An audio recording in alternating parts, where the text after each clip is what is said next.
Buddha Digital. नानी जब उहाँ जानुभयो अनि मात्र थाहा पाएँ श्रीमान र श्रीमतीको सम्बन्ध कति गहिरो हुँदो रहेछ भनेर। सासू ससुराका लागि एउटा छोरो मर्यो, दिदी बहिनीका लागि एउटा माइती मर्यो, छोरा छोरीका लागि उनीहरूको बाउ मर्यो, तर मेरा लागि संसार मर्यो, साहस मर्यो, सारा मर्यो, सर्वस्व मर्यो। आफ्नो सर्वस्व सकिँदा पनि आफू जिउँदै रहन सक्नु सानो चमत्कार होइन नानी।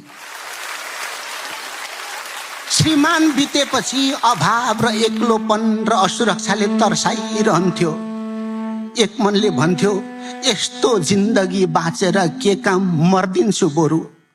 अर्को मनले सम्झाउँथ्यो ती 7 वटा लाला बालाको के अवस्था हुन्छ। फेरि अर्को मनले भन्थ्यो बाँच्न त कुकुरका छाउरा पनि बाँचेका छन्, मान्छेका छाउरा त जसरी पनि बाँचिहाल्छन् नि। तर फेरि अर्को मनले सम्झाउँथ्यो नानी, जन्म दिनु र आमा हुनु यी दुईटा फरक कुरा हुन्।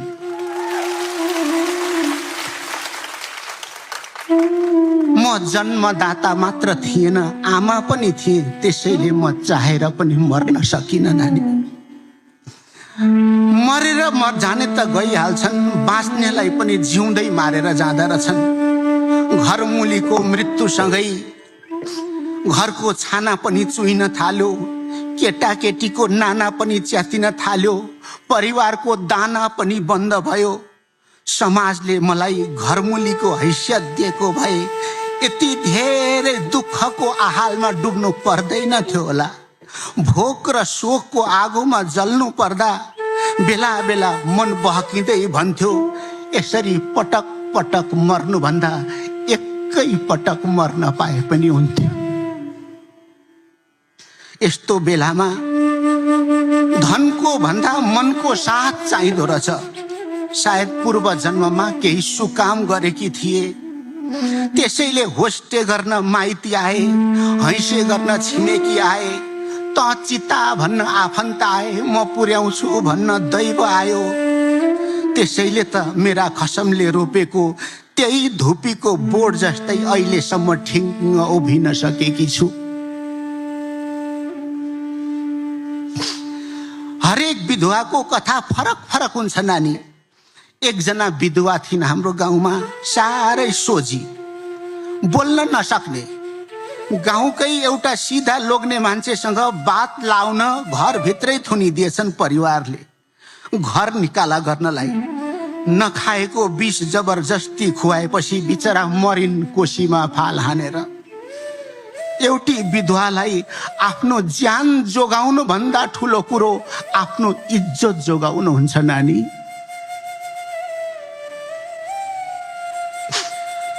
बरु बाघ भालुबाट आफूलाई बचाउन सकिन्थ्यो, तर मान्छे रूपी गिद्धहरूबाट बचाउन कठिन हुन्थ्यो हामीलाई। एक दिन मैले आमालाई भने, आमा फलानाले मलाई गोठ जाँदा पनि पछ्याउँछ, घर आउँदा पनि पछ्याउँछ, म के गरौँ आमा? आमाले त ढाडस दिनु पर्थ्यो नि नानी। तिमी दुःख दिने, तिमीलाई दुःख दिने गिद्धका पखेटा काटिदेऊ उठ्नै नसक्ने भनेर। तर आमाले भन्नु भएन। आमाले के भन्नुभयो थाहा छ? नानी छोड्दे, संसारको रीतै यस्तै छ। फुल भए ठाउँमा भमरा आउँछन्, सिनो भए ठाउँमा गिद्ध आउँछन्। म गिद्ध हुँ, भमरा हुँ कि सिनो हुँ मैले अहिलेसम्म बुझेकी छैन। श्रीमानलाई बिदा गरेको त्यो दिन मलाई अझै याद छ नानी। उता उहाँको लास जल्दै थियो, यता मेरो सिउँदो पुछिँदै थियो। लास डढेर अंगार भइसक्दा म खरानी भएर सेतो सारीमा पोको परिसकेकी थिए। सेतो सारीले चाडबाडमा सबभन्दा बढी दुःख दिन्थ्यो नानी। दौतरीहरू राताम्य भएर नाचगान गर्दै हुन्थे। म सेतो सारीमा पोको परेर पर कुनामा रुँदै रुँदै टुलु टुलु हेर्थे। कल्पना गर्नु त, श्रीमानले त साथ छोडे, समाजले पनि संस्कारका नाममा सेतो सारीमा बन्धक बनाइदिँदा म गाई गोठमा बादशाहसँग घन्टौं रोएकी छु मान्छेको विश्वास नलागेर।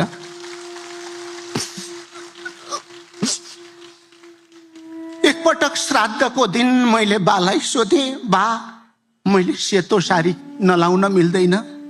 बाले भन्नुभयो, तेरै सुरक्षाका लागि हो नानी। बाले कुन सुरक्षाको कुरा गर्नुभएको मैले अहिलेसम्म बुझेकी छैन, किनभने मानव रूपी गिद्धहरूलाई न सेतो सारीले रोक्दो रहेछ न खाली सिउँदोले छेक्दो रहेछ। मलाई एक्लै भेटे मलाई खान सक्थे, छोरीहरूलाई एक्लै भेटे छोरीलाई खान सक्थे। छोरा नहुर्किउन्जेल, छोरी घर नजाउन्जेल मैले सधैँ त्रसित र असुरक्षित महसुस गरिरहेँ। साँच्चै भन्ने हो भने यो सिन्दुर पुस्ने नानी, चुरा फुटाउने चलन मलाई पटक्कै मन पर्दैन। किन थाहा छ?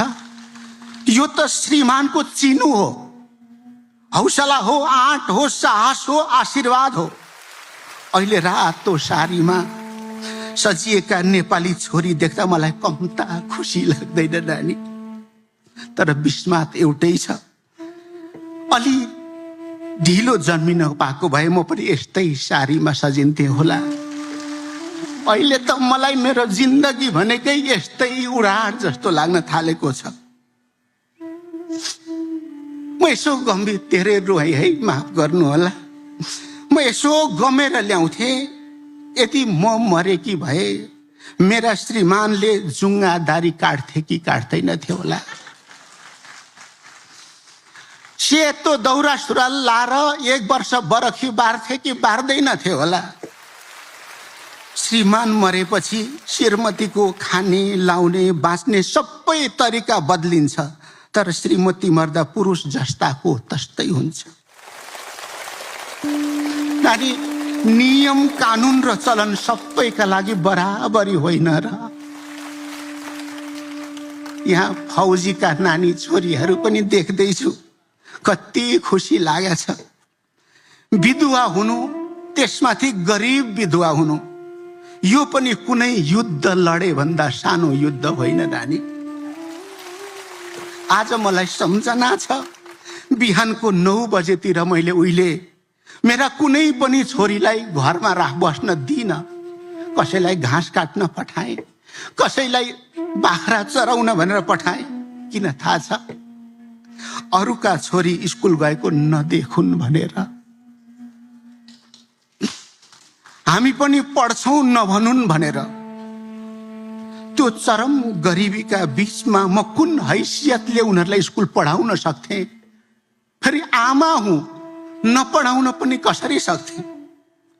चाहेर पनि मैले मेरा छोरीहरूलाई सावा अक्षर चिनाउन सकिन नानी। सबभन्दा ठुलो बिस्माती यही छ। छोराहरूलाई त पढाइस् होला नि भन्नुहुन्छ होला, पढाएँ भन्नु कि पढाइन भन्नु त्यो पनि थाहा भएन। स्कुल जान्थे, अघि बिहान मात्रै मेरो छोराले भन्यो, आमा हो एउटा कुरा भनौँ भन्न त काले भने। मैले उहिले 1 कक्षामा पढ्दा किताब किन्न नसकेर 7 दिन स्कुलबाट निकालेको कुरो तिमीलाई आज मात्रै भन्दैछु आमा, तिमीलाई टेन्सन हुन्छ भनेर। 60 वर्षको छोरोले घटना घटेको 50 वर्षपछि यो कुरा सुनाउँदा खाटा बसिसकेको मेरो घाउ एकपटक चसक्क दुख्यो। एक दिन गाउँमा कसैको सामान हरायो, चोरिएको पनि हुन सक्थ्यो नानी, कसैले लुकाएको पनि हुन सक्थ्यो। शंका मेरो छोरामाथि लाग्यो। पञ्चायत राखियो, तामा छुना लगाइयो, तर सामान चोरिएको थिएन, भेटियो। तर छोरामाथि चोरको दाग कहिल्यै मेटिएन नानी। शंका, आक्षेप र आरोपको भारी गरिब, टुहुरा र विधवामाथि मात्र किन लगाइन्छ?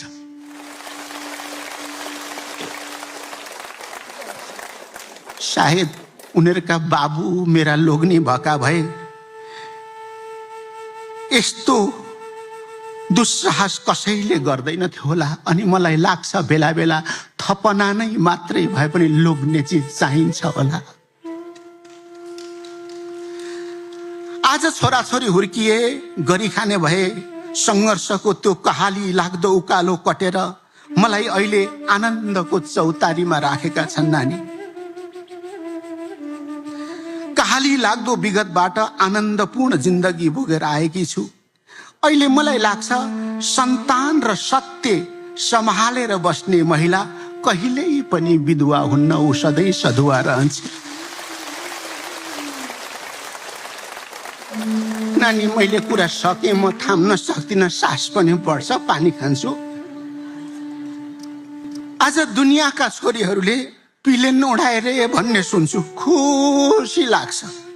तर गरिब हुनु अनि सास सन्तानको जिम्मेवारी लिनु अनि परिवारको सपोर्ट नहुनु, तिनीहरूलाई गरी खाने बनाउन सक्नु, यो कुनै पिलेन उडाएर फेरि बसाए भन्दा कम क्रान्तिकारी काम होइन नानी।